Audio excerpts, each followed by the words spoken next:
সত্যি ছোটবেলার কত ঘটনার কথাই না মনে পড়ে। পাড়ার সব বাচ্চারা মিলে সরস্বতী পুজো করতাম।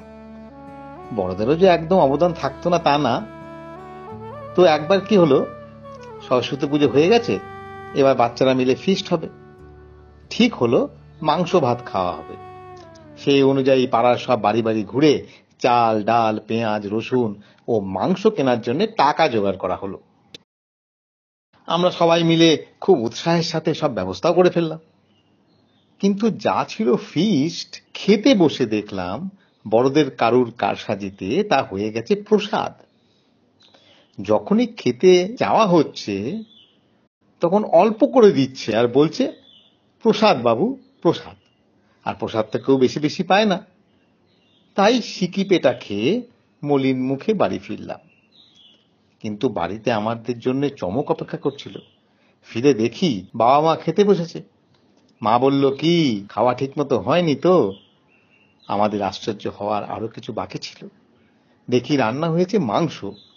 আর কি, সমস্ত ক্ষোভ ভুলে মনোনিবেশ করলাম খাওয়াতে। কি অবাক ব্যাপার না? মা ঠিক আন্দাজ করেছিল ওদের ওখানে ঠিক মতো খাওয়া হবে না, কিন্তু তখন বাধা দিলে আমাদের খুব খারাপ লাগবে, তাই কিছু বলেনি।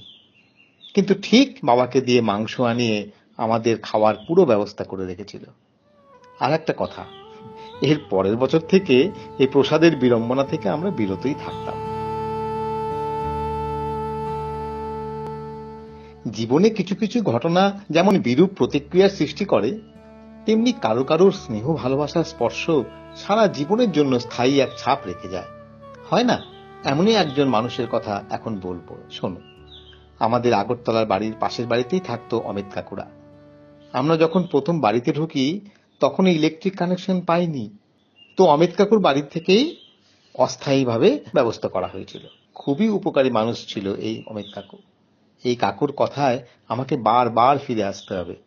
যাই হোক, যা বলছিলাম, দীপালি কাকিমা ছিল এই অমিত কাকুর স্ত্রী। কাকিমা একটি সরকারি স্কুলে পড়াতো।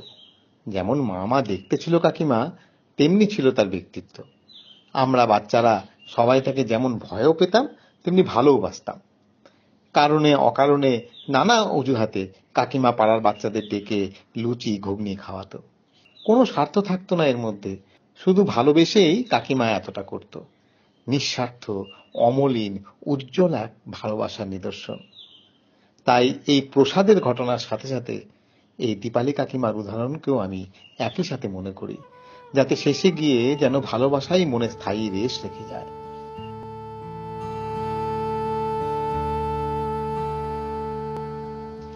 আমাদের ছোটবেলার সময়টায় বাবাদের হিটলারি জমানা চলতো, বা বলতে পারো তখনও শেষ হয়নি। মা ছিল অনেক কাছের, আর বাবা কিছুটা যেন দূরের মানুষ। ভালোবাসা একটা থাকলেও ভয়, সমীহ এসব ভাবে ছিল প্রধান। এখানে একটা কথা মাঝখানে না বললেই নয়, যে আমার বাবা কিন্তু এর থেকে একদম অন্যরকম ছিল।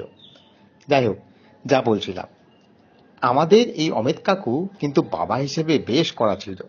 এবং অমিত কাকুর এক ভাই আমাদের পাশের পাড়াতেই থাকতো। অমিত কাকু ও তার ভাইয়ের দুজনেরই ছেলে ছিল প্রায় সমবয়সী, 2-1 বছরের ছোট বড় হবে। এই সময়ের একটা সিস্টেম ছিল, বাচ্চাদের সব দুষ্টুমির জন্য তো সবসময় তাকে মারা যায় না বা শাসন করা যায় না। তার জন্য একটা বিশেষ পরিবেশ, পরিস্থিতি ও মুড চাই।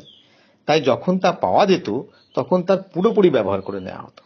সেদিনের তো বটেই, 6 মাস আগের অন্যায়ের হিসেব সেদিন মিটিয়ে নিয়ে ডেবিট ক্রেডিট এক করে দেওয়া হতো। আর 6 মাসের হিসেব একসাথে মেটানোতে যার অ্যাকাউন্ট, তার তো গেম ওভার হয়ে যাওয়ার মতো অবস্থা হতো। কিন্তু এই অমিত কাকু ও তার ভাইয়ের আরো অ্যাডভান্স লেভেলের বন্দোবস্ত ছিল। কেমন? যেদিন যে ভাই মুডে আসবে সে তো তার ছেলেকে সেদিন বুঝে নেবেই, এবং সে এপিসোড শেষ হওয়ার পর সেই মুড এতটুকু নষ্ট না হতে দিয়ে পাশের পাড়ার ভাইয়ের ছেলেটিকেও একই রকম উত্তমোত্তম দিয়ে আসবে, সমান আন্তরিকতার সাথে। কোনরূপ গাফিলতির অবকাশ সেখানে থাকবে না। ভেবে দেখো কি দারুণ বোঝাপড়া। তো এইরকম বাবা ও কাকাকে ম্যানেজ করে দুই ভাইয়ের দিন কাটত, যাকে বলে ক্রিকেটের বাউন্সার খেলা। সেরকমই একটা ম্যানেজ করার ছোট্ট ঘটনার কথা বলি, শোনো। অমিত কাকু গেছে তার কোনো আত্মীয়ের বাড়িতে। অনেকদিন কোনো খোঁজ খবর নেওয়া হয়নি। গিয়ে দেখে তার ছেলে ওখানে একঘরে ঘুমোচ্ছে। কাকু তো অবাক। যাই হোক, ওদের কিছু বুঝতে না দিয়ে কিছুটা সময় ওখানে কাটিয়ে ছেলেকে সঙ্গে নিয়ে কাকু বাড়ি ফিরে আসে।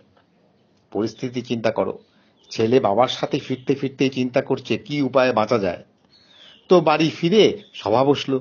কাকু বলল, তোকে পাঠিয়েছি প্রাইভেট পড়তে, আর তুই ওই আত্মীয়ের বাড়িতে কি করতে গেছিলিস? ছেলের ক্ষীণ কণ্ঠের অব্যর্থ উত্তর এলো, দুর্বল হয়ে পড়েছিলাম। এই উত্তর শুনে কাকুও সাময়িকভাবে দুর্বল হয়ে পড়ল।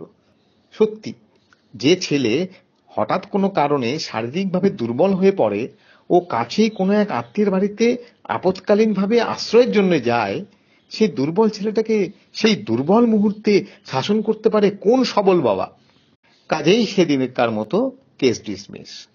তবে 6 মাস পরে কোনো এক বিশেষ দিনে এই কেস রিওপেন হয়েছিল কিনা তা আমি বলতে পারবো না।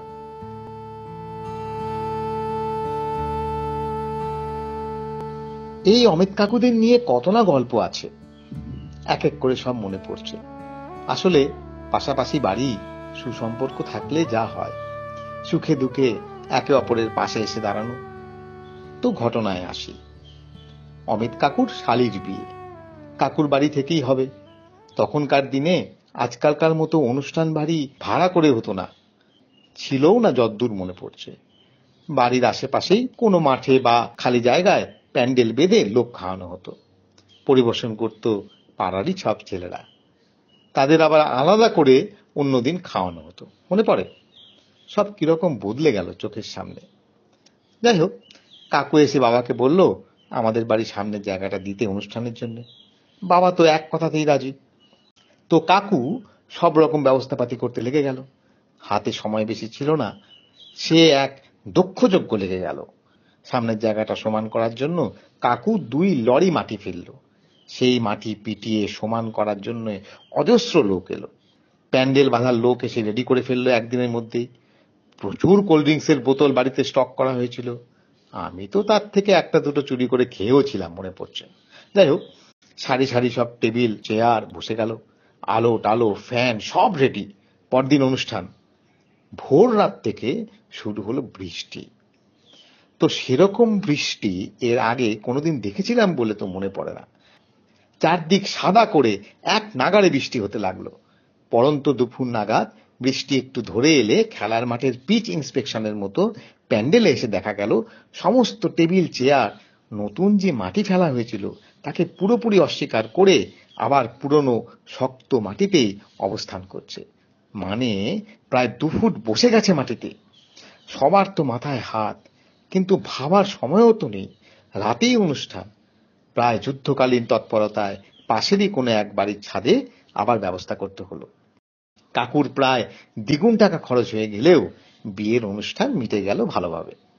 আমার দেখা প্রথমবার নতুন বউ কান্নার বদলে হাসতে হাসতে শ্বশুর বাড়ি চলে গেল, বাড়ির বাকি শব্দের কাঁদিয়ে। এর পরের ঘটনা কিন্তু মোটেও হাস্যকর বা ভালো ছিল না। কিছু আন্দাজ করতে পারছো কি বলতে চাইছি? শোনো তবে। অনুষ্ঠান তো আমাদের বাড়িতে হলো না। টেবিল চেয়ার সব সরে গেল, প্যান্ডেল খুলে নেওয়া হলো, সব চলে গেল।